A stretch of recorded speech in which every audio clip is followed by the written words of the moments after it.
સાંતલપુર તાલુકાના ગાજેસર ગામે વિકસિત ભારત સંકલ્પ યાત્રાનો કાર્યક્રમ યોજાયો। પરંપરાગત રીતે સંકલ્પ રથયાત્રામાં મહાનુભાવોનું ઉત્સાહભેર સ્વાગત કરતા ગાજેસર ગામના ગ્રામજનો। પાટણ જિલ્લાના સાંતલપુર તાલુકાના ગાંજીસર પ્રાથમિક શાળાના કમ્પાઉન્ડમાં પાટણ જિલ્લા મહિલા અને બાળ વિકાસ કલ્યાણ ચેરમેન શ્રીમતી ભારતીબેનના અધ્યક્ષતામાં વિકસિત ભારત સંકલ્પ રથયાત્રાનો કાર્યક્રમ યોજવામાં આવ્યો હતો। આ કાર્યક્રમ દરમિયાન ગ્રામજનોએ પરંપરાગત રીતે સંકલ્પ રથયાત્રા સહિત મહાનુભાવોનું ઉત્સાહભેર સ્વાગત કરવામાં આવ્યું। શાળાઓની નાની ભૂલકાઓએ સ્વાગત ગીત દ્વારા મહેમાનનું સ્વાગત કરવામાં આવ્યું હતું।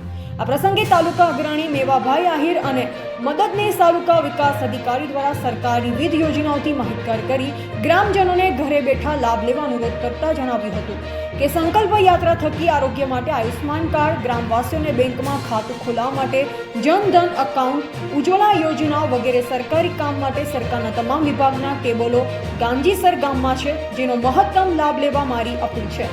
કોરોનાના કપરા કાળમાં સ્વદેશી વેક્સિન બનાવી ભારત દેશના નાગરિકોને વિનામૂલ્યે આપવાનું કામ ભારતના વડાપ્રધાન શ્રી નરેન્દ્રભાઈ મોદીની સરકારે કર્યું છે।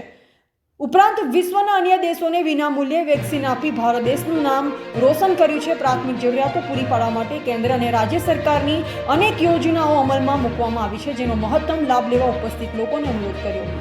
કાર્યક્રમ દરમિયાન ઉપસ્થિત મહાનુભાવો, ગ્રામજનો, શાળાના બાળકો, વિભાગના અધિકારીઓ, કર્મચારીઓ સહિત શાળાના વિદ્યાર્થીઓએ ભારતને આત્મનિર્ભર અને વિકસિત રાષ્ટ્ર બનાવવા અંગેના શપથ લીધા।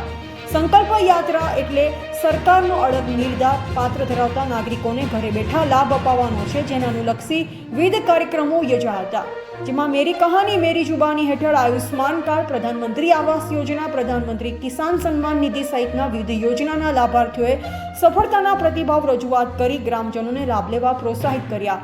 ધરતી કરે પુકાર કે થીમ હેઠળ સખી મંડળની બહેનો અને પ્રાથમિક શાળાના વિદ્યાર્થીઓ દ્વારા રાસાયણિક ખાતરનો નહિવત ઉપયોગ કરવા અંગે નુક્કડ નાટક રજૂ કરી પર્યાવરણનું રક્ષણ કરવાનો સંદેશ આપ્યો।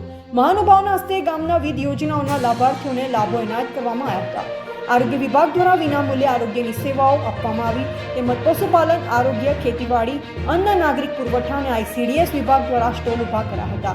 આ પ્રસંગે તાલુકા પ્રમુખ, તાલુકા વિકાસ અધિકારી, તાલુકા પંચાયતના સદસ્યો, સંગઠનના હોદ્દેદારો, સરપંચ અને ગ્રામ પંચાયતના હોદ્દેદારો, શાળા પરિવારના શિક્ષકો અને બાળકો, ગ્રામજનો, અન્ય પદાધિકારીઓ, અધિકારીઓ, કર્મચારીઓ તથા મોટી સંખ્યામાં ગામના આગેવાનો ઉપસ્થિત રહ્યા હતા। કાર્યક્રમનું સમગ્ર સંચાલન ગ્રામ પંચાયત અને પ્રાથમિક શાળા પરિવાર વતી કરવામાં આવ્યું। Ashok Prajapati, AGP news. વિકસિત ભારત સંકલ્પ યાત્રા પૂરા ગુજરાતમાં એવી જ રીતે સાંતલપુર તાલુકામાં પરિભ્રમણ કરી રહ્યું છે, અને આજ રોજ અમે ગાંજીસર મુકામે યાત્રા લઈને આવી ચૂકેલ છીએ। યાત્રામાં લોકપ્રતિનિધિઓ, ગુજરાતનું વહીવટીતંત્ર, આ ગામે અમારું ઉમળકાભેર યાત્રાનું અને સૌ પ્રતિનિધિઓનું અને કર્મચારીઓનું સ્વાગત કર્યું, સન્માન કર્યું, માન કર્યું, અને યાત્રાની અંદર જનજનને યાત્રામાં જોડાય, આ યાત્રાની અંદર જે સુવિધાઓ આપવામાં આવી છે, યોજનાઓ આપવામાં આવી છે, સર્વાંગી વિકાસની, વ્યક્તિગત યોજનાની, આ યોજનાઓનો મોટી સંખ્યામાં લાભાર્થીઓ લાભ લે એ દિશામાં કાર્ય કરવામાં આવ્યું। એનાથી ગામ લોકોમાં ખૂબ આનંદની અનુભૂતિના દર્શન થયા। એ જ વસ્તુ છે વિકસિત આજે ગાંજીસર મુકામે જે સંકલ્પ યાત્રા ભારત જોડોથી આવી, એની અંદર ગામ લોકોને સારા માર્ગદર્શન અને જે સરકારની યોજનાઓ લાભ મળે છે તે એવી જાગૃતતા કરી અને શુભ કાર્ય પ્રસંગ કરી ઉજવી અને સારામાં સારું પ્રસંગ ઉજવ્યો, ગામની અંદર સાથ સહકાર મળ્યો। જય હિન્દ।